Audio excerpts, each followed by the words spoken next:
Dear friend to the second, I was asked to exec produce that with Mark Rowland, and Unsung, one of the happiest parts of my life and career. How do you like TV? I love TV. I've been doing television, though, since the early 70s. I was on a TV show called PM Magazine as a cultural arts reporter, and it was on the CBS affiliate. ABC affiliate. Yeah, I got that mixed up. But yeah, I've been doing television concurrently all since I've been doing radio. So I started with a cable public access channel in Harlem, and the channel was Teleprompter, and I did a show called Ebony Moonbeams on camera. I just found a tape of it today. It's crazy because we're talking 1973. So yes, but I love Unsung. Unsung is an NAACP Image Award winning music docuseries. Was that your idea? No. It was not my idea. It's a great idea. It is. Mark Rowland, I give all props to Mark Rowland, who I consider the father of. He was a music journalist who moved into television. He worked at MTV. He worked on, I want to say, Behind the Music. So when you look at Unsung, it's kind of like Behind the Music. So yeah, Mark Rowland is the exec producer, and Ajuba Saeed on the TV One side. And I've just been honored to... They've asked me back. I think I've done more episodes than anybody. At this point, I've done maybe 22 episodes. My Will Downing hasn't come out yet. Will Downing wrote me the other day and said... Will Downing? Yes, he's going to be a guest on my radio show. Is that name dropping? He's going to be on my radio show tomorrow on Soulful Sunday on 100.3 WRB. Oh, please drop. Drop it Does like it it's hot. does it require a different sensibility when you're doing TV as opposed to radio? Well, I keep it real all the time. It's pretty much the same. It's just one on the camera and the other one where you're not necessarily seen when you're just in the studio. But I'm mindful when I'm doing the unsungs because, we have to talk from a factual point of view, and also, not that I don't do that on the radio, but when you're speaking more specifically to an individual or a group and your knowledge of them. So for instance, I might be asked, well, what was the reception when their record first came out, because you played the record when it was first released? And I can say, well, phones were lighting up like crazy. I was taking requests. It was one of the most requested songs, and furthermore, it was #1 on the charts. So Wow. It's a transference. It's pretty much the same thing on air. But I love Unsung. I love being a part. It's a great show, and that was a great episode. Yeah. What attracted you to Kenny Gamble? Ooh, first of all, he is fine. Let's start with that. The moment I laid eyes on him, the moment I met him, it's interesting because so much time has passed, but I can recall vividly the moment that he and I met. The energy, the electricity between us. I was emceeing an OJ's concert at the Carter Barron Amphitheater, and I was asked to present to the OJ's and to executives from Philadelphia International Records, Gold Records, to the OJ's, and I was like, okay. And so I have the picture of the moment where those Gold Records were presented. But I did not meet Gamble in that moment. He was part of the lineup of the executives. And you were fully aware. You're aware of it. I knew who Gamble and Huff were because I played their music. I was on the air at WHUR 96.3 and WDC in DC at WHUR. And I played their music, so I knew who they were, but I'd never met them. And then at the end of the evening, I went backstage to the dressing room area to say goodnight to the OJs, to their dressing room. And Gamble was sitting alone outside in the vestibule area, just sitting in a chair. And I saw him and talked with him briefly, and I felt butterfly fluttering. I felt that tingle. I felt that, when they say that expression, love at first sight, for me with him, it was love at first sight.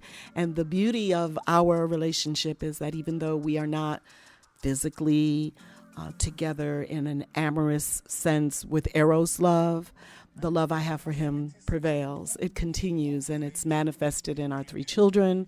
We have 3 adult children, and we have a 3.5-year-old grandson, and he remains to this moment one of my most trusted, valued human beings. I have great respect, and much of the woman that I am today was defined during my years with him, where I learned a lot about being a woman. Yeah, I want to ask you, what did he what gems did he Did you read those liner notes on all those album covers? Did you not hear there will be peace on earth when there's peace with man and woman? The Jones Girls, listen to the songs.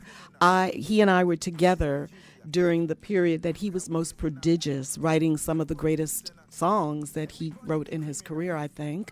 I was there and I played them on the radio because at that time I was on WHU, I was on WDAS 105.3.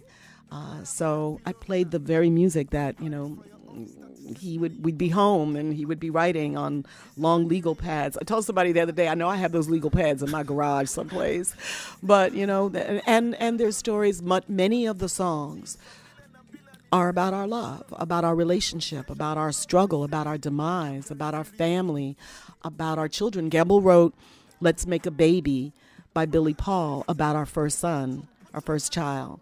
And so when I play that song, and even to this day when I hear that song, I remember that was a song written out of the excitement of the news that we were having a child from our love. And a child that we asked for.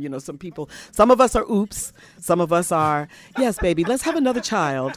Yes, I'd like a little girl. How about a boy this time? Yes, let's try one more time. We only have 5 kids. Let's go for 6. So, yeah, it was born out of love.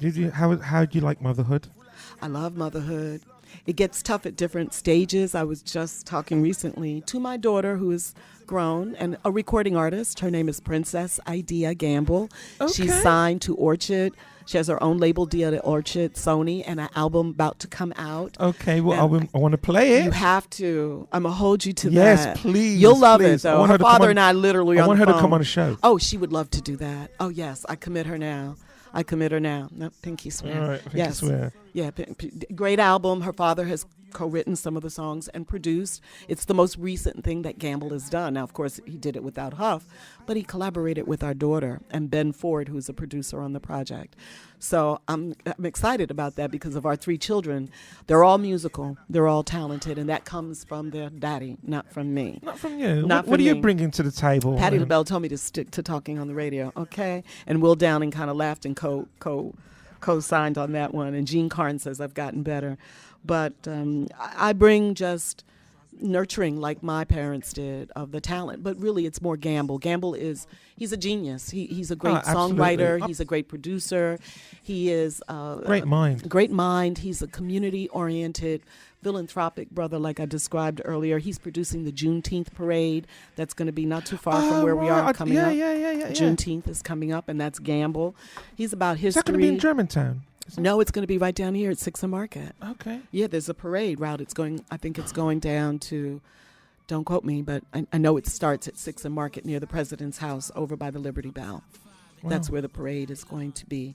So, yeah, I'm excited about my daughter, our daughter, and born out of love and nurtured out of love. And I'm happy to see Gamble collaborating with one of our children in a way in the language. That's their language. Yeah. I thought he kind of just pulled back from the music. He did a little. Which is hard. How do you do that? Well, no, because you're right. Because he was doing other things. He was doing community development. Okay. Gamble is the founder of Universal Communities and Universal Companies. And he has, I think, 10 charter schools under his umbrella. His company also has developed low to high-end real estate, mostly low and middle income. So he used the wealth that he derived from his success in the music industry to reinvent the very community that he grew up in, South Philadelphia. It's a totally transformed community. I remember on one of my early dates with him, he drove me around South Philadelphia. It was blighted, crime-ridden. It was broke down like many black communities throughout the United States and neglected. And he said, my dream, my goal is to redevelop this community and make it safe for children and women and to create jobs and housing. And guess what? I have the most respect for him because he did what he said he was going to do. And he didn't have to do that. Not many people do that. Many accomplished people move away. And he moved into the hood when it was still like really troublesome. He moved in with his current wife.